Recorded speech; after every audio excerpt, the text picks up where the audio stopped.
Namaku Dewi.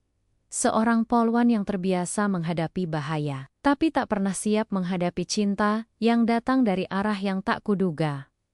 Dia tukang tambal ban, hidupnya sederhana, tapi menyimpan rahasia yang bisa mengguncang segalanya. Saat semua orang menertawakan pilihanku, aku tetap bertahan. Tapi, apa jadinya kalau ternyata aku sendiri yang tidak mengenal siapa dia sebenarnya? Namaku Dewi. Usia 28. Aku seorang polwan yang berdinas di kota kecil bernama Sukamerta. Sebagian orang menyebutku sebagai teladan karena dedikasi dan integritasku. Aku memang menjalani profesi ini dengan sepenuh hati. Tapi, di seragam dan senyumku, ada satu sisi yang bahkan aku sendiri tak tahu kapan mulai terasa sepi. Hari itu, aku baru saja menyelesaikan tugas malam. Mata masih berat, dan kepala rasanya penuh kabut karena kurang tidur. Jam dinding di pos menunjukkan pukul 6:15 pagi. Langit masih berselimut awan tipis, seolah belum sepenuhnya rela menyerahkan malam pada pagi. Jalanan masih lengang saat aku mengendarai motorku pulang ke rumah. Lalu sesuatu terjadi. Seketika laju motor terasa goyah. Aku menepi dan mendapati ban belakangku kempis total. Haduh, ya Allah, gumamku, sambil memeriksa keadaan. Tidak ada bengkel terlihat sejauh mata memandang. Aku coba menuntun motor perlahan. Belasan meter berjalan. Barulah kulihat sebuah tambal ban kecil di pinggir jalan bangunannya dari triplex, beratap sengkaratan. Berdiri di bawah pohon besar, duduk di bangku plastik usang, seorang laki-laki sedang membaca buku. Bajunya lusuh, wajahnya tenang, dan rambutnya sedikit acak-acakan. Aku mendekat sambil mendorong motor, dan dia langsung berdiri. "Ban bocor, Mbak?" tanyanya dengan suara yang tak terlalu lantang, tapi cukup terdengar hangat. Aku mengangguk. "Iya, ban belakang." Dia langsung mengambil peralatannya. Tak banyak bicara, tapi gerakannya cekatan. Aku memperhatikan wajahnya diam-diam. "Ada," disorot matanya yang tidak bisa aku jelaskan. Bukan tatapan malu, bukan juga minder, lebih seperti ketenangan yang dalam. Mungkin karena aku terbiasa bertemu banyak orang, setiap hari, aku bisa tahu saat seseorang menyimpan sesuatu di balik wajahnya. Beberapa menit berlalu. Sambil menambal, dia sempat bertanya, "Dinas pagi ya, Bu?" Aku tersenyum. "Baru selesai jaga malam." Oh, ia tidak menanyakan lebih dari itu. Dan entah mengapa, aku malah ingin dia bertanya lebih. Biasanya, ketika orang tahu aku seorang polwan, banyak yang langsung kagum atau justru takut. Tapi laki-laki ini berbeda. Ia seperti tidak peduli dengan seragamku. Justru dia lebih fokus pada ban motor dan memastikan semuanya baik. "Namanya siapa?" tanyaku, mencoba membuka percakapan lagi. Dia menoleh sebentar. "Raka." "Terima kasih ya, Mas Raka. Berapa ongkosnya?" 10.000. Aku menyodorkan 20.000. "Tunggu, saya ambil kembalian dulu," katanya. Hendak masuk ke dalam lapak kecilnya. "Nggak usah," kataku cepat. "Sisanya buat Mas aja." Dia menatapku beberapa detik. "Saya nggak biasa nerima lebih." "Itu bukan lebih. Tapi karena saya lagi senang aja pagi ini."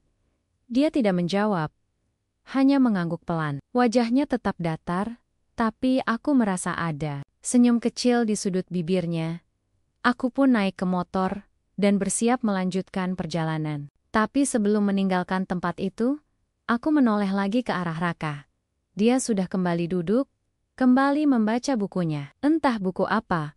Aku tak sempat melihat judulnya, tapi pemandangan itu melekat di benakku, jauh lebih kuat dari yang aku kira. Keesokan harinya, aku kembali ke tempat tambal ban itu. Kali ini, ban motorku baik-baik saja. Aku hanya pura-pura tanya soal tekanan angin. Raka tampak heran melihatku lagi, tapi tetap melayani tanpa banyak bicara.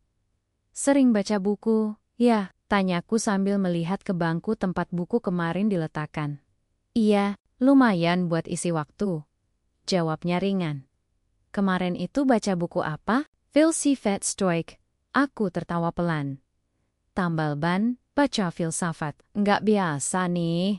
Dia tersenyum tipis. Buku bukan milik orang pintar aja, Bu. Aku terdiam. Kata-katanya sederhana, tapi mengena. Dan dari situ aku tahu, laki-laki ini tak hanya menambal ban ya, menambal banyak hal. Ia menambal sepi, menambal luka, dan entah mengapa, seolah sedang menambal sebagian hatiku yang lama terkoyak. Hari-hari berikutnya, aku sengaja sering lewat jalur itu. Kadang membeli gorengan dari warung sebelah hanya agar bisa menyapa Raka. Kadang, membawa makanan kecil. Suatu sore, aku membelikan helm baru untuknya. Buat saya? Tanyanya kaget. Aku mengangguk. Biar aman, kalau nanti naik motor. Terima kasih, tapi ini terlalu mahal. Enggak apa-apa. Anggap aja hadiah. Ia menerima helm itu dengan ragu, tapi aku bisa melihat matanya berkaca-kaca.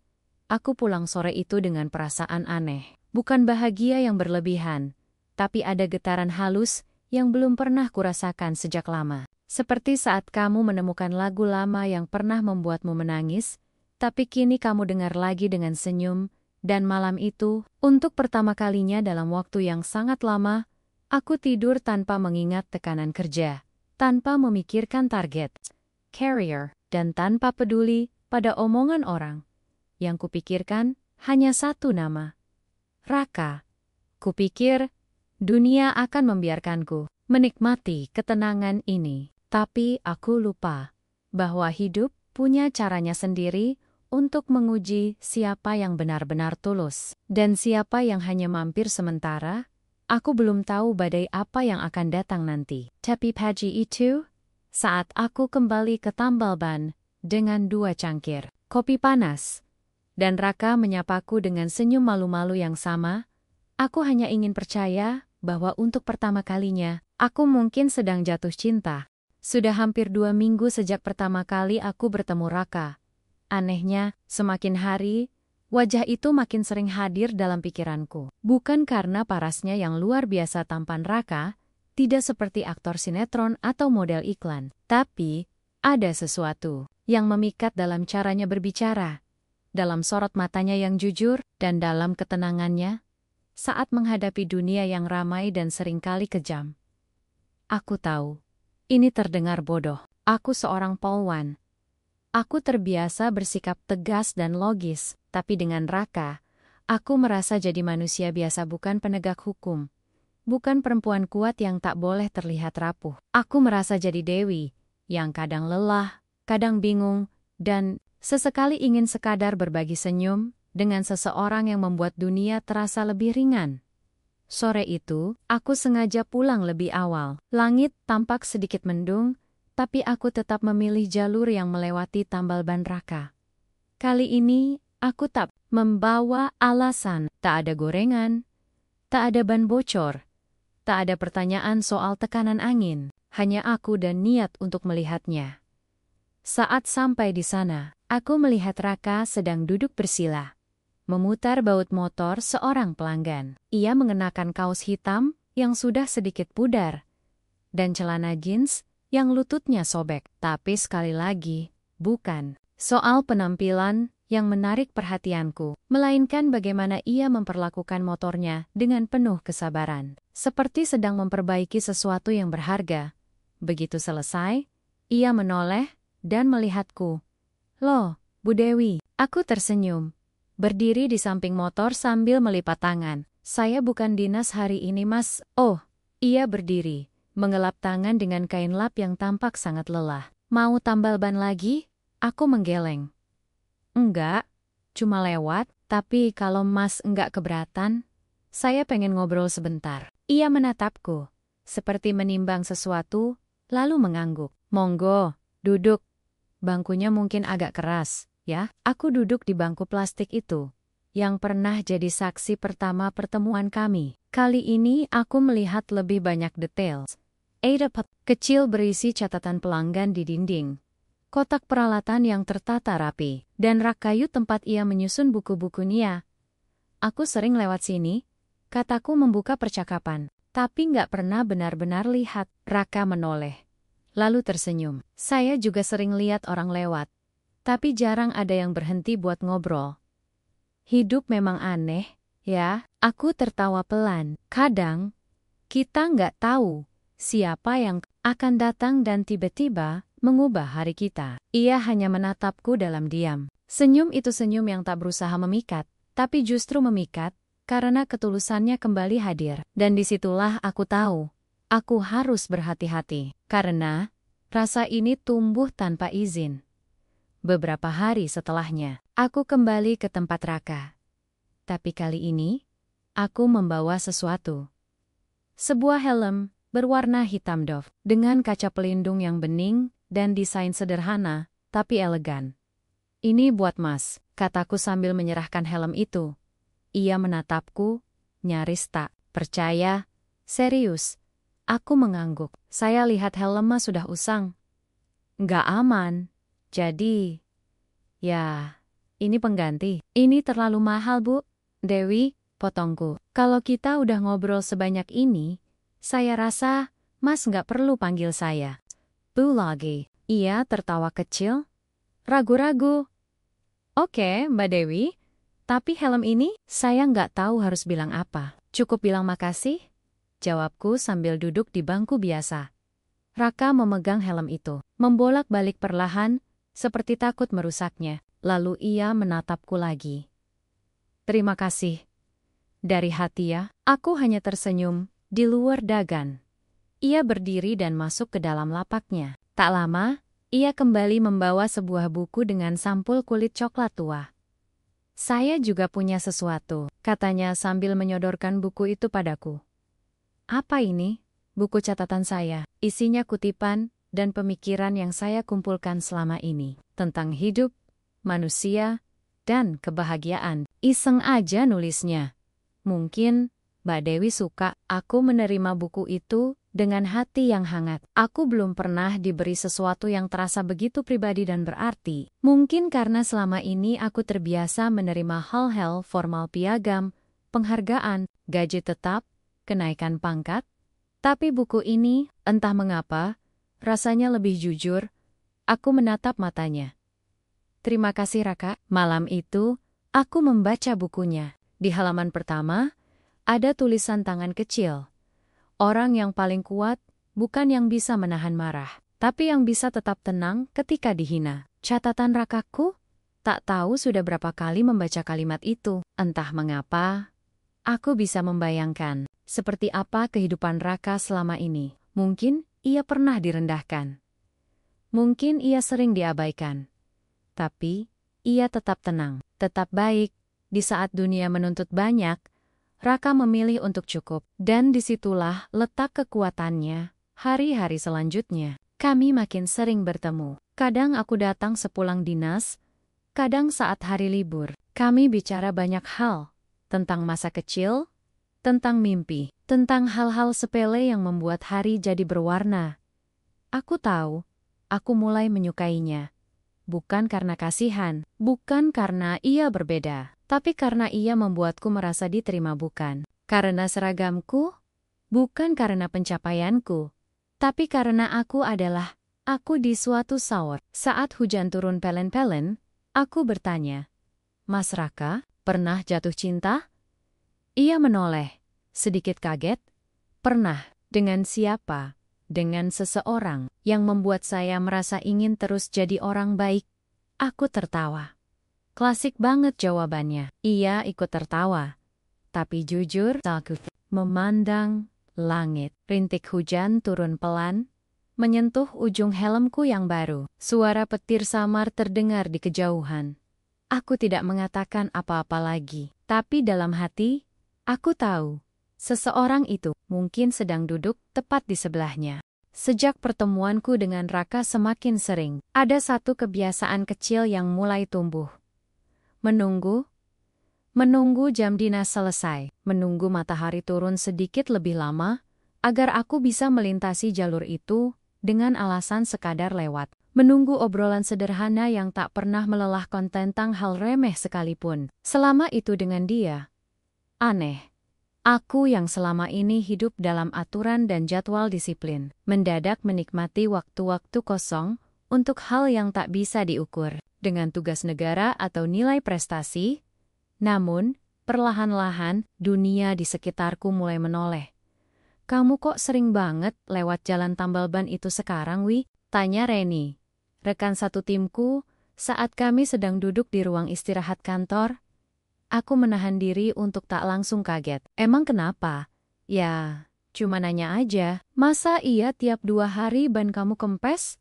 Ia terkekeh. "Jangan-jangan kamu lagi naksir tukang tambalnya ya?" Candaannya diiringi tawa kecil teman-teman lainnya. Tapi, aku tidak ikut tertawa.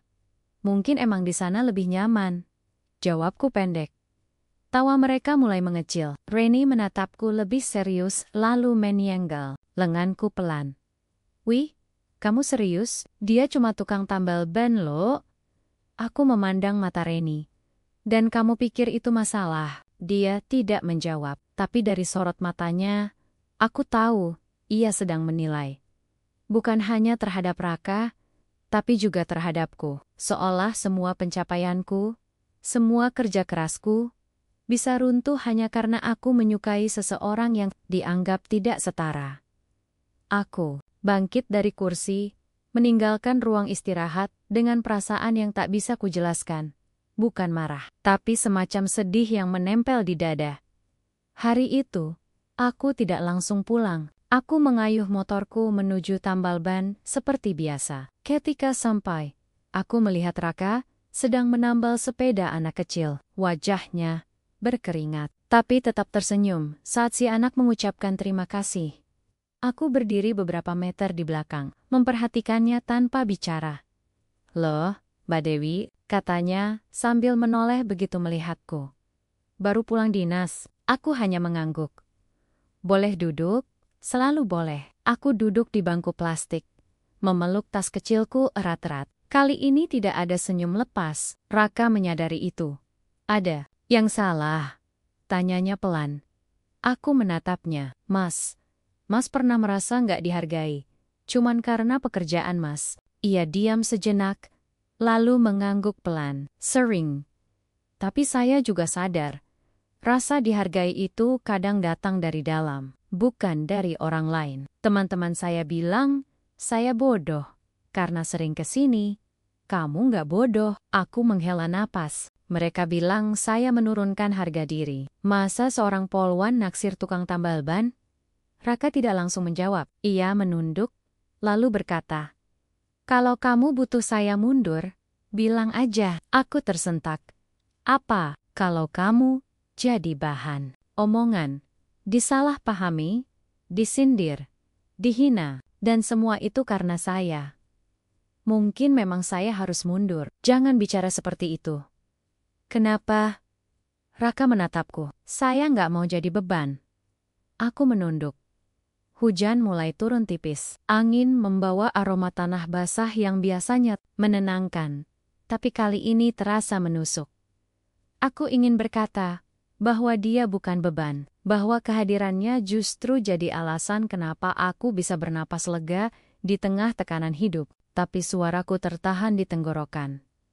Keesokan harinya, saat aku sedang menandatangani berkas di kantor, Pak Yudiatasan langsung memanggilku ke ruangannya. "Duduk." "Wi." Aku duduk tegak, mencoba bersikap profesional. "Ada sedikit yang perlu saya bicarakan. Ini soal reputasi," katanya sambil menyilangkan tangan. Aku mengangguk. "Apa yang bisa saya bantu, Pak?" "Beberapa hari ini, ada pembicaraan di lingkungan kita soal kamu dan seorang pria." Dadaku mulai berdegup. Bukan maksud saya ikut campur urusan pribadi, tapi kamu tahu sendiri, seragam ini bukan sekadar baju. Ada tanggung jawab, ada citra. Aku menatap Pak Yudi. "Saya tidak melakukan pelanggaran apapun, Pak. Saya tahu. Tapi orang tidak selalu melihat apa yang benar. Mereka melihat apa yang terlihat." Aku menggigit bibir. "Apakah saya tidak berhak jatuh cinta, Pak?" Pak Yudi terdiam, lalu berkata, "Berhak, tapi jangan sampai cinta itu menghancurkan semua yang sudah kamu bangun." Aku berdiri, membungkuk hormat. "Terima kasih, Pak. Izin kembali bertugas." Aku mengendarai motor lebih cepat dari biasanya sore itu. Emosi di kepalaku bercampur aduk, marah, bingung, tersinggung, Tapi di balik semua itu, ada satu rasa yang paling menonjol. Takut. Takut kehilangan satu-satunya tempat di mana aku bisa menjadi diri sendiri tanpa harus menjelaskan siapa diriku. Sesampainya di Temple Band, Raka sedang membaca buku di bangku biasa. Ia menoleh, dan begitu melihatku, ia langsung berdiri. "Kamu kenapa?" Aku tidak menjawab. Aku hanya menatapnya. Lama. Lalu tanpa sadar, air mata mengalir di pipiku. Raka mendekot, tapi tak menyentuhku. "Ada apa?" "Aku capek," kataku pelan. "Kenapa jatuh cinta harus seberat ini?" Ia tak menjawab. Kenapa semua orang menilai dari apa yang mereka lihat, bukan dari apa yang sebenarnya kami rasakan? Masih tak ada jawaban, tapi tiba-tiba Raka mengeluarkan sapu tangan kecil dari sakunya dan menyodorkannya padaku. Aku mengambilnya, mengusap air mata. "Dewi," katanya, pelan. "Kalau kamu lelah, kamu boleh istirahat, tapi jangan menyerah." Aku menatapnya. "Apa kamu nggak takut?" "Takut." "Takut apa?" "Takut kamu hilang." Dadaku terasa sesak, tapi anehnya, untuk pertama kalinya hari itu, aku merasa sedikit lega. Sebelum aku pulang malam itu, Raka berkata sesuatu yang akan terus kuingat. "Cinta kita mungkin kecil di mata dunia, tapi buatku, ini satu-satunya hal yang besar." Aku membalas dengan senyum, walau bibirku masih gemetar. Dan sejak saat itu, aku tahu, hubungan ini tak bisa lagi bersembunyi di balik senyum atau alasan sederhana. Aku mencintainya, dan dunia akan tahu. Tapi aku belum tahu seberapa jauh mereka akan menolaknya. Aku sudah menyiapkan diri. Setidaknya, itu yang kupikirkan. Aku mengenal orang tuaku seumur hidupku, tapi hari itu, aku merasa seperti hendak menemui dua orang asing. Duduk di ruang tamu, kutatap wajah ibu dan ayah secara bergantian. Ibu teh dengan tangan sedikit bergetar, sementara ayah hanya menatap ke depan dengan rahang mengeras. Wajahnya tidak marah, tapi kaku, seperti patung yang siap pecah kapan saja. "Namanya Raka?" "Ya, Bu," ucapku, memulai percakapan yang sejak tadi berputar-putar di kepalaku. "Apa pekerjaannya?" tanya ayah dengan nada datar. Aku menelan ludah. "Dia tukang tambal ban." Sunyi. Aku mendengar suara detik jam dinding sejelas napasku sendiri. Ibu meletakkan cangkir perlahan, dan tatapannya mulai berubah. "Tukang tambal ban?" ulangnya. "Kamu serius?" "Serius, Bu." "Kamu itu siapa, Dewi?" Ayah tiba-tiba bersuara. Suaranya rendah, tapi mengandung sesuatu yang mengguncang. "Polwan, berpendidikan, punya pangkat, masa depan cerah. Dan kamu jatuh cinta sama tukang tambal ban?" Aku menghela napas pelan. Saya nggak menilai orang dari pekerjaannya. "Ya," ayah menatapku tajam. "Kamu pikir hidup hanya soal cinta?" Ibu ikut menimpali. "Kami tidak melarang kamu menikah, tapi tolong, jangan pilih orang yang bahkan tidak bisa sejajar dengan kita. Kamu tahu sendiri bagaimana tetangga, saudara, semua akan bicara." Aku mencoba tetap tenang. "Biarkan mereka bicara, Bu. Mereka tidak menjalani hidup saya." Ibu berdiri. "Kamu keras kepala." Ayah menyusul berdiri. "Kalau kamu tetap dengan keputusanmu, jangan harap kami bisa mendukung." Malam itu, aku duduk di kamar dengan mata bengkak. Ponsel di tanganku sudah menampilkan nama Raka sejak beberapa menit lalu. Tapi aku tak sanggup menekan tombol panggil. Aku takut suaraku akan bergetar. Takut ia akan tahu aku rapuh. Akhirnya, pesan singkat kutulis. Aku sudah bicara ke orang tuaku. Mereka menolak, tapi aku tidak. Pesan terkirim. Dan seperti menunggu hujan yang tak kunjung turun, aku hanya menatap layar. Menit berganti. Aku hampir menutup ponsel saat balasan masuk. Aku tahu ini akan sulit. Tapi aku di sini. Gak kemana-mana. Air mataku tumpah lagi, tapi kali ini ada sedikit kehangatan di dadaku. Esoknya, aku bertugas seperti biasa. Tapi aku bisa merasakan Bisik-bisik yang mulai terdengar semakin tajam. Beberapa teman mulai menjauh. Atau malah mendekat dengan senyum, pura-pura. Reni, yang biasanya paling dekat denganku, bahkan berkata dengan nada bercanda yang menusuk, "Wih, kamu serius mau jadi istri tukang tambal ban? Nanti kamu jadi polwan naik motor, suamimu duduk di emperan tambal ban. Nggak lucu?" Aku menatapnya, dan tanpa tersenyum, aku berkata, "Daripada nikah sama orang kaya, tapi tiap malam tidur dengan air mata." Reni terdiam, lalu pura-pura tertawa, dan pergi dengan alasan mau fotokopi berkas. Hari-hari di kantor tak lagi nyaman. Bahkan atasan yang dulu sering memujiku, mulai bersikap seolah aku adalah noda kecil di tengah seragam mereka. Semua karena aku mencintai seseorang yang tidak sesuai harapan mereka. Tapi bagaimana bisa aku meninggalkan seseorang yang justru memberiku rasa tenang? Suatu sore, aku mendatangi Raka. Bukan seperti biasanya, bukan dengan senyum, tapi dengan mata. "Yang lelah, aku ingin kamu ikut ke rumah," kataku. Raka meletakkan tangnya dari motor yang sedang ia kerjakan. Sekarang, aku mengangguk. "Iya, aku ingin mereka tahu siapa kamu." Raka tak langsung menjawab. Ia hanya berdiri, mencuci tangannya, dan mengangguk. "Oke." Kami naik motor bersama. Aku menyetir, Raka duduk di belakang. Tak banyak bicara selama perjalanan, tapi jari-jarinya sesekali menyentuh pundakku pelan, menenangkan. Sesampainya di rumah, suasana langsung terasa tegang. Ayah duduk di kursi utama dengan sikap tegas. Ibu berdiri di sisi kanan sambil menyilangkan tangan. Raka masuk dan langsung memberi salam dengan sopan. "Assalamualaikum." "Waalaikumsalam," jawab ibu. Pendek. Aku mempersilakan Raka duduk. Ia menunduk sebentar, lalu berkata, "Saya tahu, saya bukan orang berada. Saya juga sadar, saya bukan pilihan ideal untuk anak bapak dan ibu." Ayah mendengus. "Kamu sadar, tapi tetap maju, karena saya cinta anak bapak," jawab Raka tenang. "Dan saya ingin membahagiakannya." Ayah menatap tajam. "Dengan tambal ban? Dengan ketulusan?" jawab Raka. "Dan saya bukan tukang tambal ban biasa.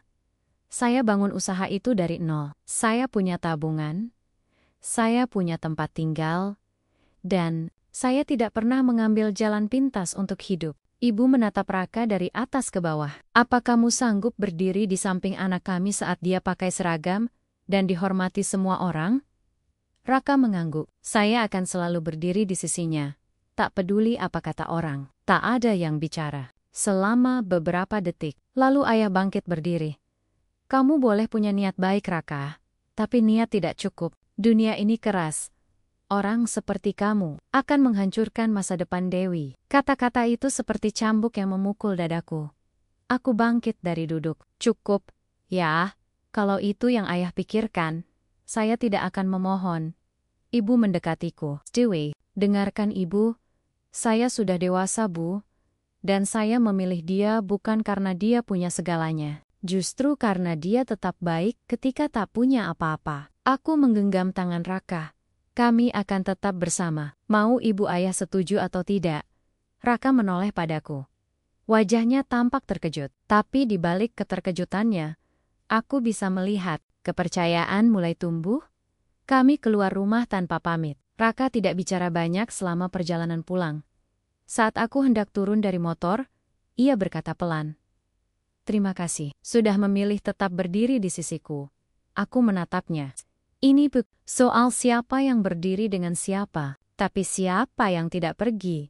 Ketika dunia mulai memusuhi, Raka menandok, tangannya gemetar. Mungkin karena emosi, mungkin karena lega. Dan malam itu, kami duduk berdua di bawah lampu redup bengkel kecilnya. Tak ada yang bicara, hanya suara malam yang menemani cinta kami baru saja diuji. Dan kami belum tahu seberapa jauh badai akan menghantam. Tapi satu hal yang ku tahu pasti, aku tak akan melepaskannya. Tidak sekarang. Tidak pernah. Sejak malam itu, aku tahu segalanya tidak akan lagi sama. Ayah dan ibu tak lagi menelponku seperti biasa. Tak ada lagi pesan singkat menanyakan kabar, atau ajakan makan malam di rumah. Seolah pernyataan sikapku bahwa aku memilih Raka memutus ikatan darah yang selama ini kujaga dengan penuh hormat. Di kantor, suasana pun tak berubah. Rekan-rekan mulai menjaga jarak. Aku menjadi topik bisik-bisik, senyuman palsu, dan pandangan yang menilai. Apa dia betel-betel mau hidup susah demi cinta? Padahal, tinggal cari laki-laki dari kalangan sendiri. Sayang banget. Padahal, Dewi itu calon perwira. Kalimat-kalimat itu tidak pernah diucapkan langsung di depanku. Tapi aku mendengarnya melalui nada, gerakan mata, dan isyarat tubuh yang bicara lebih keras daripada mulut. Aku mencoba bertahan, tapi ada malam-malam, di mana aku hanya bisa memeluk bantal sambil menatap langit-langit kamar, berharap pagi datang lebih cepat. Hari itu, aku kembali ke bengkel Raka. Hujan baru saja reda, tanah masih basah, dan bau aspal yang tersiram air menyelimuti udara. Saat aku sampai, ia sedang duduk bersandar di tembok. Helm baruku tergantung di paku dekat rak buku. Capek? Tanyanya sambil tersenyum kecil. Aku mengangguk. Capek? Bukan. Badan. Ia mempersilakan aku duduk di bangku yang sama seperti biasa. Sudah jadi tempat kami saling bercerita, saling diam, dan saling mendengarkan tanpa harus banyak kata. Aku belum bisa bicara dengan ayah dan ibu lagi, kataku sambil menunduk. Raka menatapku dengan penuh pengertian. Aku mengerti. Kantor. Rasanya seperti ladang ranjau, tiap hari harus hati-hati melangkah. Salah sedikit, bisa meledak. Aku minta maaf. Jangan. Potongku cepat. Ini bukan salahmu, ini pilihan kita. Dan aku tidak menyesal. Raka menarik napas panjang. Kalau suatu hari kamu menyesal, aku akan mundur tanpa suara. Aku menoleh tajam. Cek, pernah bilang itu lagi. Ia tersenyum. Samar, lalu memandang langit yang masih menyisakan gerimis tipis. Kamu tahu Dewi, katanya, pelan. Waktu kecil, aku pernah punya impian untuk jadi orang penting. Punya kantor besar, jas rapi, dan karyawan yang hormat. Tapi hidup menuntunku ke jalan yang berbeda. Aku mendengarkan tanpa menyela. Lama-lama aku sadar, bukan soal siapa kita di mata orang, tapi siapa kita saat semua lampu dimatikan. Saat tak ada yang melihat, saat kita sendiri, apakah kita masih bisa bersikap baik? Masih bisa jujur? Masih mau membantu orang lain meski kita sendiri kekurangan? Ia menoleh padaku. Aku nggak punya banyak hal Dewi, tapi kalau kamu butuh tempat pulang, aku akan belajar jadi rumah yang bisa kamu percaya. Aku menggenggam tangannya. Kencang, aku nggak butuh rumah megah. Aku cuma butuh hati yang nggak berubah, meskipun dunia berubah. Beberapa minggu setelah itu, aku memberanikan diri mengajak Raka ke acara komunitas sosial yang biasa kuikuti. Sebuah bakti sosial untuk anak-anak di desa sebelah. Aku tahu, ada beberapa temanku di sana. Aku tahu mereka akan terkejut. Dan benar saja, begitu kami datang, beberapa pasang mata langsung menatap kami. Salah satu senior di komunitas, Bu Lina, mendekat dan menyapaku. Hai Dewi, ini siapa ya? Tanyanya, senyum menegang. Ini Raka, pasangan saya. Jawabku tegas. Bu Lina melirik ke arah Raka, lalu kembali padaku. Oh, tukang tambal ban itu ya? Aku mengangguk. Iya, Bu Lina tidak menyembunyikan keterkejutannya. Tapi aku menatap matanya dengan yakin. Di antara orang-orang yang mulai berbisik, Raka tetap tenang. Ia membantu mengangkat kardus buku ke tempat pembagian menggator meja, bahkan menghibur anak-anak dengan permainan sulap kecil dari kertas lipat. Senyum anak-anak yang ceria membuat semua cibiran seakan hilang tertiup angin, dan aku, untuk pertama kalinya dalam beberapa pekan terakhir, merasa damai di tengah keramaian. Beberapa hari kemudian, aku menerima surat panggilan dari Kepala Kesatuan. Sebuah evaluasi. Mendadak, jantungku berdegup kencang. Saat aku duduk di depan mejanya, ia menatapku lama. Saya dengar banyak cerita tentang hubunganmu, Dewi, katanya tanpa basa-basi. Aku menegakkan bahu. Saya siap menjelaskan. Pak, ia membuka berkas. Kamu dikenal baik, berprestasi, disiplin, tapi publikasi soal hubungan personalmu mulai meluas. Kita tidak ingin institusi ini terganggu karena urusan pribadi. Aku menelan ludah. Apakah kamu siap jika semua ini mempengaruhi kariermu? Aku mengangguk. Kalau itu harga dari ketulusan, saya siap. Ia menutup berkas, lalu berkata, pastikan kamu tahu apa yang kamu pilih. Karena mundur nanti, mungkin tak ada jalan kembali. Aku berdiri, memberi hormat, dan menjawab, saya tidak akan mundur, Pak. Keluar dari ruangannya, kakiku tarosa. Tapi anehnya, hatiku justru ringan. Malam itu, aku kembali ke bengkel Raka. Tapi kali ini, aku membawa sesuatu sepotong kayu pipih, yang di atasnya kutulis dengan cat tembok, tempat pulang. Sini APA, tanyanya sambil tertawa kecil. Namanya bengkel kamu. Sekaligus hati kamu. Ia terdiam, menatap tulisan itu. Lama. Lalu berkata, kita mungkin belum diterima. Tapi kita tidak kalah. Aku tersenyum. Kita cuma sedang diuji. Dan, malam itu, di bawah langit yang mulai cerah setelah hujan, kami menggantung papan kecil itu di atas bangku kayu tempat biasa kami duduk. Tak ada perayaan, tak ada saksi, tapi ada janji dalam diam bahwa kami akan terus melangkah, meski hanya berdua. Meski dunia terus meragukan kami, hari-hari setelah acara sosial di desa itu berjalan seperti biasa, atau setidaknya begitulah aku mencoba meyakinkan diriku. Aku dan Raka semakin dekat. Meskipun jalan yang kami tempuh penuh batu dan duri, kami tetap memilih untuk melangkah. Tak ada jaminan ke depan akan mulus. Tapi kami belajar saling percaya. Namun, rasa percaya itu tak pernah memberitahuku bahwa aku sedang melangkah menuju sebuah kebenaran yang akan mengguncangkan segalanya. Pagi itu, aku sedang duduk di ruang kerja kantor, ketika sebuah nama muncul di layar ponselku. Bribka Lehman, teman satu angkatan, yang kini bertugas di Intel. Duh, kamu ada waktu? Tanyanya lewat suara yang terdengar agak terburu-buru. Ada apa? Kamu masih dekat sama laki-laki tukang tambal ban itu, Raka? Ya, aku terdiam. Kenapa kamu nanya gitu? Kamu tahu latar belakang dia? Hatiku mendadak dingin.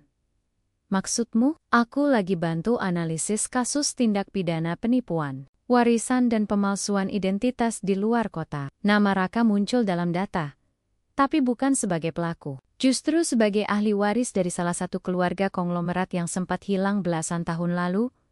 Aku membeku. Raka, tanyaku nyaris berbisik. Keluarga konglomerat, nama aslinya? Raka Darmawan Pratama. Dia anak tunggal dari pasangan Surya, Darmawan, dan Anindya Pratama. Dulu, keluarga itu sempat geger karena anaknya menghilang secara misterius setelah kecelakaan kecil di luar negeri. Disangka meninggal.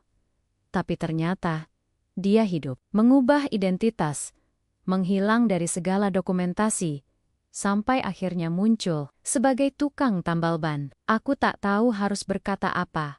Aku kirimkan beberapa berkas. Kamu lihat sendiri. Tapi, kalau boleh saran, hati-hati, kadang, orang yang kelihatan paling sederhana, menyimpan cerita yang paling rumit. Siang itu, aku pergi ke tempat biasa kami bertemu bengkel Raka. Tapi kali ini, aku tidak membawa senyum. Aku membawa tanya, yang terlalu berat untuk dibawa sendirian. Raka sedang menambal ban seorang bapak tua. Ia melihatku, tersenyum seperti biasa, tapi aku tidak membalasnya. Ia tahu ada yang salah. Ada apa? Tanyanya pelan. Aku ingin bicara. Ia menyelesaikan tambalannya lebih cepat dari biasanya, lalu memintaku duduk. Aku tak duduk. Aku menggenggam ponsel yang berisi berkas-berkas dari Lehman. Kamu bohong padaku? Wajahnya langsung berubah. Kamu bukan Raka, tukang tambal ban sederhana. Nama aslimu, Raka Darmawan Pratama, anak konglomerat. Kamu kabur dari keluargamu, kamu menghilang. Kamu hidup dengan identitas baru. Ia terdiam. Kenapa? Tonyak, suaraku bergetar. Kenapa kamu gak pernah cerita? Raka menarik napas panjang. Lama. Lalu duduk di bangku kayu. Matanya memandang ke bawah. Aku tidak kabur karena ingin lari dari kekayaan. Tapi aku lari dari dunia yang menelanku hidup-hidup. Ia menatapku. Aku dibesarkan dalam keluarga yang penuh ambisi. Ayahku mendikte langkah hidupku sejak kecil. Semua diatur. Aku harus sempurna. Harus menjadi pewaris. Harus patuh. Aku kehilangan jati diriku. Dan puncaknya, aku memutuskan untuk menghilang. Aku mulai hidup baru. Tanpa nama. Tanpa warisan. Aku mulai dari bawah. Aku ingin tahu rasanya jadi manusia tanpa beyang-beyang kekuasaan. Dan waktu pertama kali ketemu kamu, suaranya mulai bergetar. Aku tahu, untuk pertama kalinya, ada yang mencintai aku bukan karena siapa aku, tapi karena aku. Aku terduduk.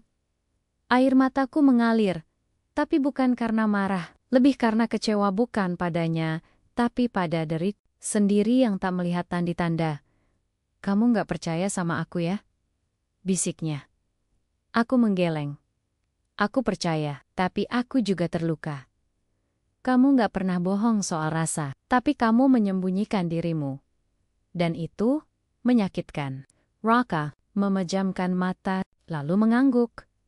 Aku mengerti, kalau kamu butuh waktu, aku akan tunggu. Kalau kamu butuh pergi, aku akan tetap di sini. Tapi tolong jangan bilang rasa kita bohong.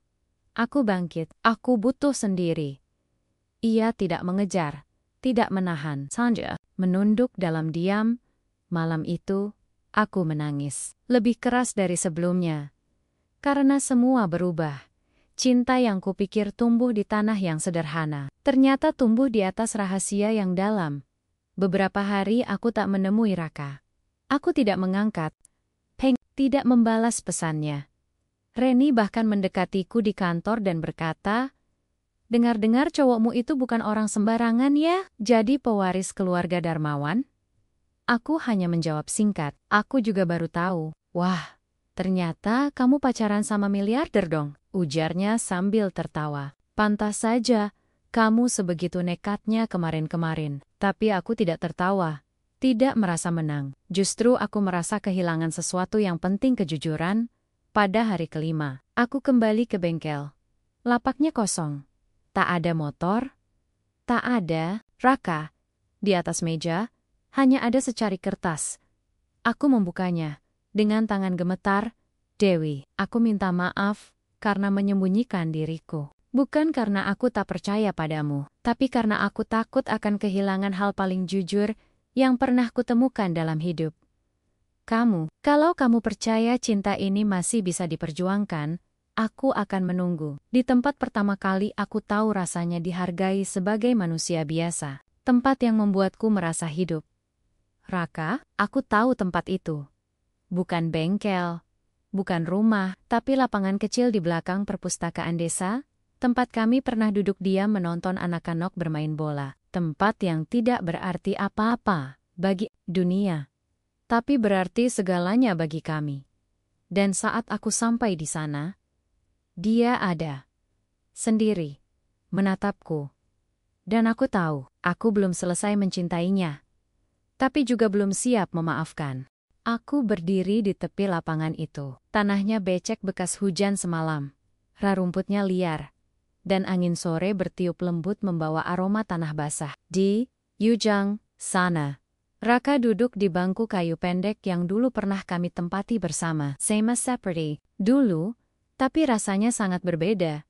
Langkahku berat, jantungku berdetak tak menentu. Tik, masih berputar semua kebohongan yang bukan kebohongan melainkan kebenaran yang disimpan terlalu lama. Ia menoleh saat mendengar langkahku. Wajahnya tak seceria biasanya. Matanya lelah, tapi penuh harap. Aku berhenti di depannya. Hening sejenak. Aku di sini. Kataku akhirnya. Terima kasih. Jawabnya pelan. Kami duduk, tapi tak langsung bicara. Ada banyak yang ingin kuungkapkan, tapi tak tahu harus mulai dari mana. Aku harus tahu semuanya, Raka, ucapku. Ia menunduk, lalu mengangguk pelan. Namaku, Raka Darmawan Pratama. Lahir di keluarga yang dari luar terlihat sempurna, tapi dalamnya seperti perang dingin tak berujung. Ayahku pemilik beberapa perusahaan properti besar, ibuku mantan model, dan kini sosialita terkenal. Aku anak tunggal. Sejak kecil, aku dibentuk untuk jadi pewaris, tapi bukan dibentuk dengan cinta melainkan ambisi. Segalanya diatur, sikala, teman, cara bicara, bahkan cara tertawa. Aku harus tampil sempurna, harus pintar, sopan, anggun, tapi tidak terlalu lembut, harus jadi pemimpin. Tapi jangan terlihat kejam. Aku dibentuk seperti boneka mahal. Aku mendengarkan dalam diam. Kata-katanya seperti duri yang selama ini ia sembunyikan di balik senyum sabarnya. Waktu umurku masuk kepala dua, aku keluar negeri, disiapkan untuk ambil alih perusahaan. Tapi, aku muak. Aku mulai mencari hidupku sendiri. Bekerja sebagai buruh lepas, jadi pelayan. Bahkan pernah bersih-bersih di restoran. Aku bahagia. Untuk pertama kalinya, aku merasa jadi manusia. Bukan bayangan keluarga. Ia menarik napas dalam. Sampai suatu hari, aku mengalami kecelakaan ringan. Tidak parah, tapi cukup untuk membuatku menghilang dari radar. Orang tuaku menyangka aku mati. Mereka sedih, katanya. Tapi anehnya, aku tak punya keinginan untuk kembali. Aku menggenggam ujung roknya. Kenapa kamu memilih hidup susah, Raka? Karena hidup susah dengan tenang, lebih baik daripada hidup kaya, tapi kehilangan diriku sendiri. Setelah keheningan panjang, aku berkata, lalu kenapa sekarang kamu tidak kembali saja? Jelaskan semua ke keluargamu. Buktikan bahwa kamu bukan anak yang kabur. Kamu cuma ingin hidup sendiri, dengan cara sendiri. Ia tertawa miris. Kamu pikir mereka akan terima aku kembali sebagai tukang tambal ban? Aku menatapnya. Kalau kamu tidak kembali, mereka akan tetap punya cerita sendiri tentangmu. Dan kamu tidak akan pernah selesai dengan masa lalu. Ia tak menjawab, tapi aku tahu hatinya goyah. Beberapa hari kemudian, kabar itu sampai ke telingaku. Roka dipanggil oleh pengacara keluarga Darmawan. Ia tidak mengatakan apapun padaku, tapi aku tahu, ia pergi dan kembali dalam keadaan berbeda. Hari itu, aku mendatangi bengkel, tapi yang kutemui bukan Raka seperti biasanya. Ia mengenakan kemeja putih bersih, rambutnya tersisir rapi, dan ada mobil hitam mengilap terparkir di seberang jalan. Di sampingnya berdiri dua pria berkacamata gelap, sopan tapi asing. Dewi, ini maksudnya apa? Aku baru dari rumah. Mereka menyambutku. Apa mereka tahu kamu tinggal seperti ini selama ini? Iya, Stan. Mereka terima, tidak langsung. Tapi, mereka mulai terbuka. Mereka ingin aku kembali. Sebagai Raka yang dulu, hatiku tercekat. Dan, kamu mau? Ia menunduk. Dewi, aku tidak mau kehilangan kamu, tapi aku juga tidak bisa selamanya lari dari siapa diriku sebenarnya. Tapi kamu bukan hanya pewaris perusahaan, Raka. Kamu tukang tambal ban yang pernah bilang padaku bahwa hidup cukup itu membebaskan. Apa kamu lupa? Tidak. Jawabnya tegas. Tapi aku juga sadar, kalau aku ingin bersamamu selamanya, aku harus berdiri lebih kuat. Aku harus bisa melindungimu. Aku menunduk, menggenggam perutku yang terasa mual. Dewi, aku butuh dilindungi. Aku cuma ingin dicintai dengan jujur. Ia mendekat, dan aku tetap mencintaimu. Tapi kalau kamu kembali ke dunia yang dulu, apakah masih ada tempat untuk aku yang bukan siapa-siapa? Hari itu, aku pulang dengan hati berkeping. Dunia Raka sedang bergeser, dan aku tak tahu apakah masih termasuk di dalamnya. Beberapa hari, aku tak menghubunginya. Aku memikirkan semuanya. Aku ingin percaya bahwa cinta bisa mengalahkan segalanya. Tapi aku juga tahu bahwa realita tak semudah itu. Hingga suatu malam, aku menerima telepon darinya. "Besok, kamu bisa ikut aku ke rumah orang tuaku?" Aku terdiam, lalu menjawab, "Kenapa? Mereka ingin bertemu kamu." Hatiku berdetak lebih cepat, antara takut dan berharap. Baik, aku datang. Dan keesokan harinya, aku berdiri di depan gerbang megah, dengan taman luas, air mancur, dan rumah sebesar gedung 3 lantai di belakangnya. Dunia Raka yang dulu, kini terbuka di hadapanku. Raka menyambutku di depan pintu. Ia menggenggam tanganku. "Aku, di sini, kamu nggak sendiri." Kami masuk bersama. Di ruang tamu, duduk dua sosok yang jealous orang tuanya. Wajah mereka bersih, berpakaian rapi, dan memandangku dengan tatapan, menilai. "Selamat datang, Dewi," kata wanita itu ibunya. Suaranya lembut, tapi nadanya masih menjaga jarak. "Terima kasih, Bu," jawabku pelan. Lalu, ayah Raka bicara, dengan nada datar. "Kami sudah dengar tentang kamu." Aku hanya mengangguk. "Dan kami tahu, kamu bukan dari kalangan kami." Aku tetap menatap matanya. "Tapi jika kamu bisa membuat Raka bahagia, kami bersedia mempertimbangkan." Aku menelan ludah. "Saya tidak minta diterima. Saya hanya ingin dicintai dengan jujur. Dan saya tidak akan pernah menghalangi Raka kembali ke keluarganya, kalau itu memang pilihannya." Mereka saling pandang, hening, hingga akhirnya, Ibu Raka berkata, "Kamu lebih kuat dari yang saya kira." Dan di saat itu, aku tahu pertempuran belum usai. Tapi kami mulai memenangkan hati yang selama ini tertutup. Kukira setelah pertemuan itu, semuanya akan menjadi lebih mudah. Kukira, begitu orang tua Raka mulai membuka hati, semuanya akan mengalir seperti air. Pelan tapi pasti, lembut tapi jelas. Tapi kenyataan tidak pernah sesederhana itu. Dunia tempat. Raka berasal bukan sekadar berbedaya berada di dimensi lain yang tak pernah kusinggahi. Di sana, orang tidak menilai dari kata, tapi dari penampilan. Tidak bertanya tentang mimpi, tapi tentang portofolio. Tidak menyambut dengan pelukan, tapi dengan pandangan dari ujung kepala hingga kaki. "Bu, saya bisa bantu di dapur?" kataku pagi itu, ketika Ibu Raka menyiapkan teh untuk tamu. Beliau menoleh pelan, tersenyum kecil, lalu menjawab, "Di rumah ini, semua sudah ada tugasnya masing-masing." Bersamaan dengan itu, seorang pelayan datang membawa nampan dan membawanya ke ruang tamu. Aku hanya mengangguk, kembali duduk di kursi yang terlalu mewah untuk punggungku yang terbiasa dengan kursi plastik di pos ronda. Tak lama kemudian, seorang wanita seusia Raka datang menghampiri kami. Wajahnya cantik, riasannya rapi, dan bajunya terlihat seperti langsung diambil dari katalog perancang busana. "Oh, kamu Dewi," sapanya, ramah, tapi tidak benar-benar ramah. Aku bangkit dan menjabat tangannya. "Iya, saya. Aku Adinda. Kami dulu pernah dijodohkan, loh, sama keluarga," katanya sambil melirik ke arah Raka yang baru masuk dari belakang. Aku memaksa tersenyum.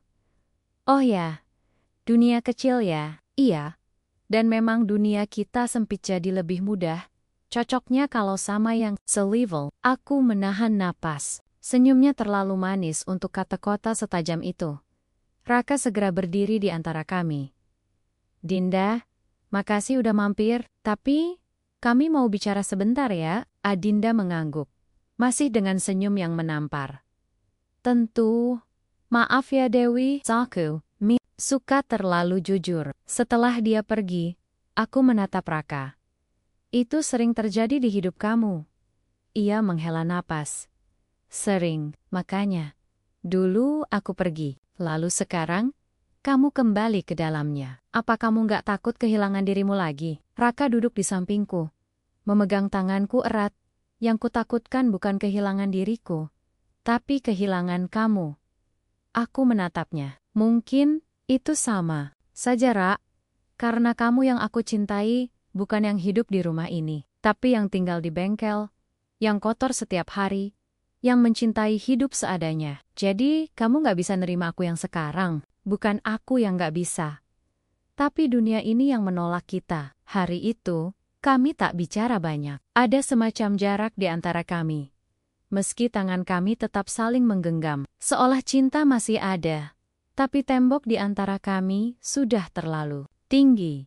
Hari berikutnya, aku kembali ke rumah dinas kecilku. Aku membersihkan seragam, menyetrika sendiri, dan menatap foto kecil yang pernah kuambil diam-diam bersama Raka di bawah pohon ketapang dekat bengkel. Lalu ponselku berdering. Nomor tak dikenal?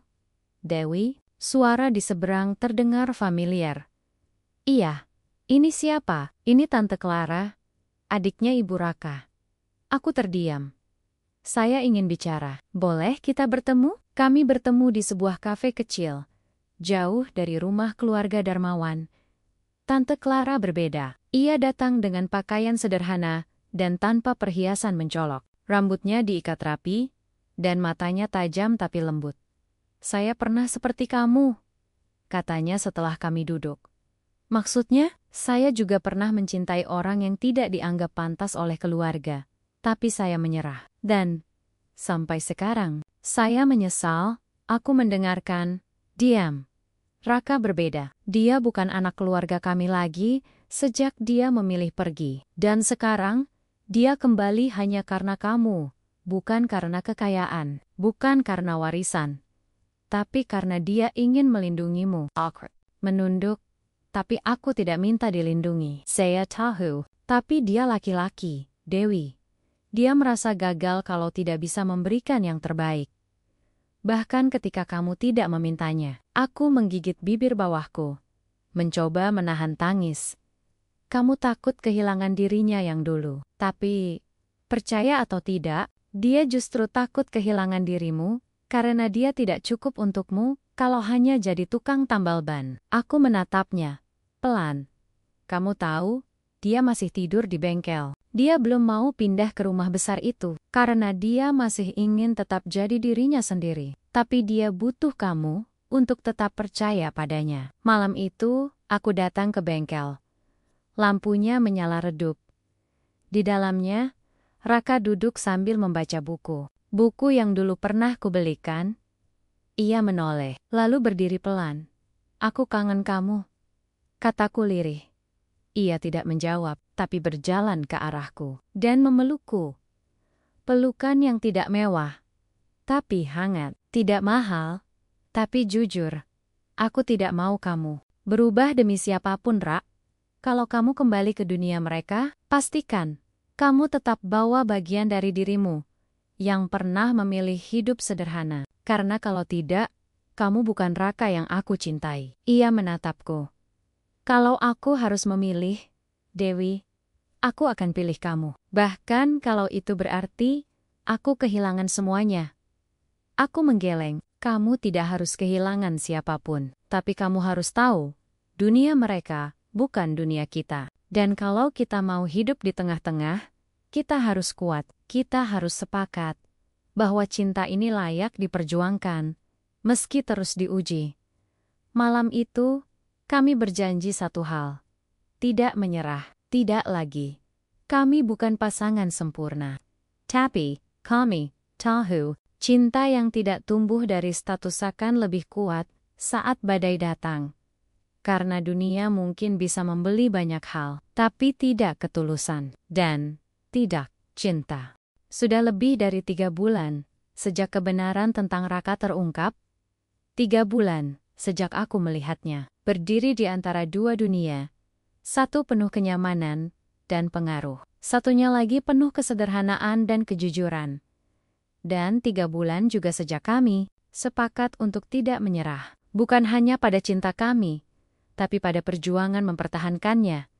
Semenjak itu, hidup kami mulai membentuk pola baru. Raka tetap mengelola bengkel kecilnya walau ia kini punya lebih banyak pilihan. Sementara aku kembali bertugas penuh di kesatuan. Meskipun tekanan dari rekan-rekan masih belum sepenuhnya hilang, namun ada satu hal yang berubah. Pandangan orang-orang mulai diam. Bukan karena mereka menerima, tapi karena mereka mulai ragu dengan penilaiannya sendiri. Wih, Kamu beneran bahagia ya sama dia? Pertanyaan itu muncul dari Reni. Si teman yang dulu paling nyinyir soal hubunganku, aku menoleh padanya yang kini duduk bersebelahan denganku di kantin. Wajahnya tidak sinis, justru tampak bingung, seperti sedang mencari pemahaman. Iya, aku bahagia, jawabku pendek. Dia mengangguk pelan, menunduk, sambil menggulung sedotan plastik di tangannya. Kemarin aku lewat bengkel itu loh, dia bantu anak kecil dorong sepeda rusak. Terus dikasih es lilin. Nggak heran kamu bertahan. Aku tersenyum kecil, dia nggak berubah. Meskipun semuanya sudah berubah, dan untuk pertama kalinya, Reni tak berkomentar sinis. Ia hanya berkata lirih. Mungkin, aku yang salah menilai dari awal. Hari, Demi. Hari. Perlahan, orang-orang di kantor mulai tak lagi menyindir. Bahkan, beberapa mulai bertanya hal-hal yang dulu tabu. Wih, dia benar dari keluarga Darmawan. Ya, serius, dia tetap tinggal di bengkel itu? Kok, dia enggak pakai uang keluarganya aja? Aku menjawab semua pertanyaan itu dengan satu kalimat.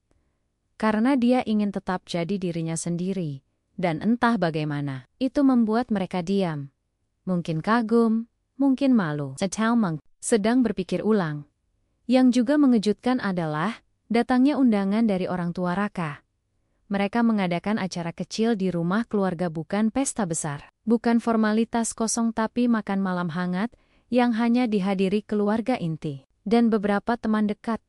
Malam itu, aku datang dengan tangan gemetar. Aku memakai baju sederhana, tapi rapi. Raka menjemputku lebih awal, dan kami datang bersama. Jantungku berdegup tak karuan saat langkah kaki kami mulai menapaki marmer di ruang tamu itu. Tapi saat kami tiba, Ibu Raka langsung menyambut dengan senyuman yang walau masih kikuk tampak tulus. Kamu tampak cantik malam ini, Dewi, katanya. Aku membalas dengan senyum yang nyaris patah oleh gugup. Terima kasih, Bu. Ayah Raka. Pria yang dulu hanya menatapku dari balik meja besar tanpa kata, kini mendekat dan mengangguk ringan. Terima kasih sudah menjaga anak saya, katanya. Kata-kata itu sederhana, tapi bagiku, itu seperti runtuhnya satu tembok besar yang selama ini menghalangi. Acara malam itu berlangsung tenang. Kami makan malam sambil berbincang ringan. Tidak ada pembicaraan tentang bisnis, tidak ada sindiran tentang status, tidak ada adinda atau perband, hanya keluarga yang, untuk pertama kalinya, mencoba mengenalku tanpa lensa kecurigaan. Setelah makan, aku berbincang dengan Tante Clara di teras belakang. Kamu tahu kenapa mereka mulai berubah? Tanyanya. Aku menggeleng. Karena kamu tidak menyerah, kamu tidak menghina mereka. Kamu tidak menantang, tapi kamu berdiri dengan tenang, menjaga dirimu sendiri, dan tetap mencintai anak mereka dengan cara yang benar. Aku menatap langit. Di atas sana, bintang-bintang menyebar seperti luka yang mulai sembuh. Aku tidak ingin menang, Tante. Aku cuma ingin dicintai tanpa harus menyamar jadi orang lain. Beberapa hari setelah acara itu, hal yang paling tidak kuperkirakan terjadi. Ibu dan ayah datang ke rumah dinasku. Aku hampir menjatuhkan piring saat melihat motor mereka berhenti di depan pagar. Ibu turun lebih dulu, menatapku dengan mata yang bukan lagi mata seorang ibu yang kecewa, tapi mata yang rindu. Apa kami boleh masuk? Tanya ayah pelan. Aku hanya bisa mengangguk. Kami duduk bertiga di ruang tamu sempitku. Udara terasa sesak oleh hal yang tak pernah kami ucapkan. Ayah, minta maaf, katanya akhirnya. Aku menatapnya, nyaris tak percaya. Ayah cuma ingin kamu bahagia. Tapi ayah salah cara, salah lihat, salah sangka. Ibu menyusul, menggenggam tanganku. Kami cuma takut kamu sengsara, tapi ternyata kamu jauh lebih kuat daripada yang kami duga. Air mataku tumpah tanpa bisa kutahan. Apa ini berarti kalian sudah terima dia? Ayah menarik napas. Kami mungkin belum sepenuhnya mengerti dunia pilihan kalian. Tapi kami akan belajar. Karena Kamu layak dicintai dengan jalan yang kamu pilih. Dan saat itu, hatiku seperti dilepas dari belenggu panjang. Beberapa hari kemudian, Raka dan aku duduk di bangku kayu tua, di bengkel tempat. Segalanya bermula. Senja memerah, dan suara azan terdengar dari surau seberang jalan. Ia menatapku. Lama. Kamu siap untuk langkah selanjutnya? Tanyanya. Aku tersenyum. Kalau kamu tetap jadi kamu, dan aku tetap jadi aku, maka aku siap untuk apapun. Raka menggenggam tanganku. Aku tidak bisa janji, kita akan selalu mudah. Tapi, aku bisa janji satu hal. Kita akan selalu jujur. Aku memandang matanya yang dulu kupikir berasal dari dunia lain. Dan malam itu, aku tahu, cinta kami tak lagi bersembunyi. Tidak lagi bertahan di tengah cemoohan, tapi tumbuh di tanah yang dulu gersang dan kini mulai memberi bunga. Dulu, aku sering bertanya-tanya, apakah cinta cukup untuk melawan segalanya? Dan kini, setelah semua ini, aku tahu jawabannya. Cinta saja tidak cukup, tapi cinta yang diperjuangkan bersama, itulah kekuatan yang tak bisa digantikan. 1 tahun telah berlalu sejak malam, ketika Raka bertanya, apakah aku siap melangkah bersamanya? Dan kini, aku berdiri di sebuah bangunan kecil di pinggir kota. Bukan rumah mewah keluarga Darmawan, bukan pula bengkel reyot yang dulu nyaris rubuh. Tapi sebuah tempat, sederhana, tapi hangat. Di plang kayu di atas pintu masuk, tertulis, rumah tamu dan bengkel, Raka dan Dewi. Kami membangun tempat ini bersama. Sebuah rumah kecil yang menyatu dengan bengkel dan ruang terbuka, yang bisa digunakan siapa saja. Dari tukang ojek yang ingin ngopi, ibu-ibu yang butuh tempat mengaji, sampai anak-anak yang ingin belajar. Raka menggunakan sebagian hartanya sendiri untuk membangun ini. Tapi bukan untuk kemewahan. Ia menolak membuat rumah seperti istana. Ia ingin membangun sesuatu yang bermanfaat, bukan hanya megah. Dan aku mengerti, karena aku pun tidak ingin rumah yang hanya indah dilihat, tapi kosong dari kehidupan. Kami memilih untuk tinggal di rumah kecil di lantai 2, di atas bengkel. Kamar kami menghadap ke timur, agar setiap pagi, matahari jadi alarm yang paling jujur. Di hari peresmian rumah itu, orang tua kami datang. 2 keluarga yang dulunya terpisah oleh dinding tebal bernama status, kini duduk bersebelahan di bangku plastik makan nasi liwet bersama warga setempat.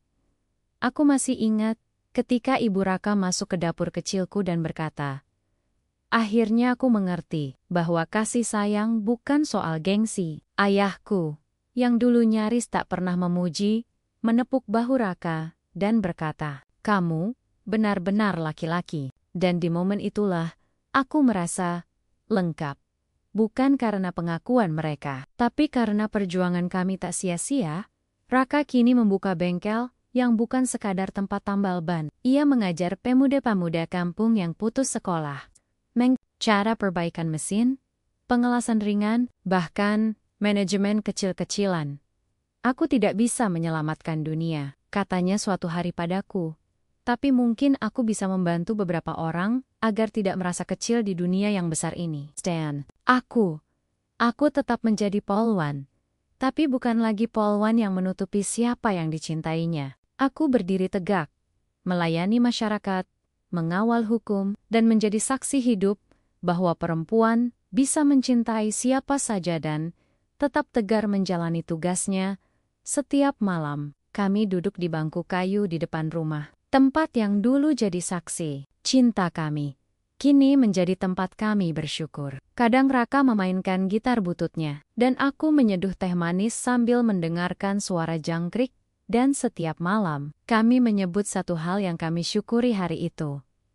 Hari ini, aku bersyukur, karena satu anak kampung berhasil diterima kerja di bengkel besar, berkat pelatihan Raka. Kemarin, Raka bersyukur karena aku pulang selamat dari operasi pengamanan aksi demonstrasi. Kadang kami bersyukur hanya karena cuaca cerah, atau karena hujan turun tepat saat kami butuh diam. Sederhana, tapi penuh makna.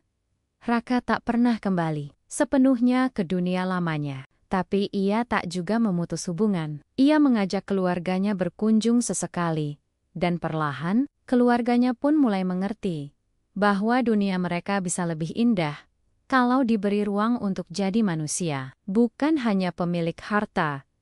Adinda, perempuan yang dulu disebut sebagai jodohnya, kini justru menjadi teman. Ia membuka kafe kecil di dekat tempat kami, dan kami sesekali berbagi cerita sebagai sesama perempuan yang dulu pernah bingung antara mengikuti harapan atau mengikuti hati. Reni kini jadi pelanggan tetap rumah tamu kami. Ia sering membawa rombongan ibu-ibu untuk pelatihan di aula kecil kami. Maaf ya, dulu aku pernah jahat, katanya sekali, dan tak perlu aku jawab, karena hatiku sudah memaafkannya sejak lama. Dan aku belajar satu hal yang paling penting, bahwa cinta bukan tentang seberapa besar perbedaan yang kita miliki, tapi seberapa besar kesediaan kita untuk menerima perbedaan itu, tanpa niat mengubah satu sama lain. Malam ini, langit penuh bintang. Raka duduk di sampingku, tangannya menggenggam tanganku. "Kamu bahagia?" tanyanya.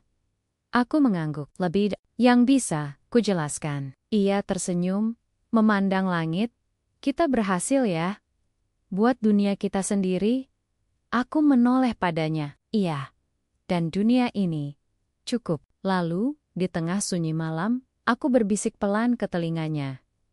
"Kalau nanti kita punya anak, kamu mau dia jadi seperti kamu, atau seperti aku?" Raka tertawa pelan. "Aku mau dia jadi seperti kita, jujur, keras kepala, dan kalau mencintai, enggak setengah-setengah." Dan aku tahu, cerita kami belum berakhir. Tapi jika hari ini adalah akhirnya, aku akan menutup buku ini dengan hati penuh syukur, karena cinta kami bukan cuma bertahan, tapi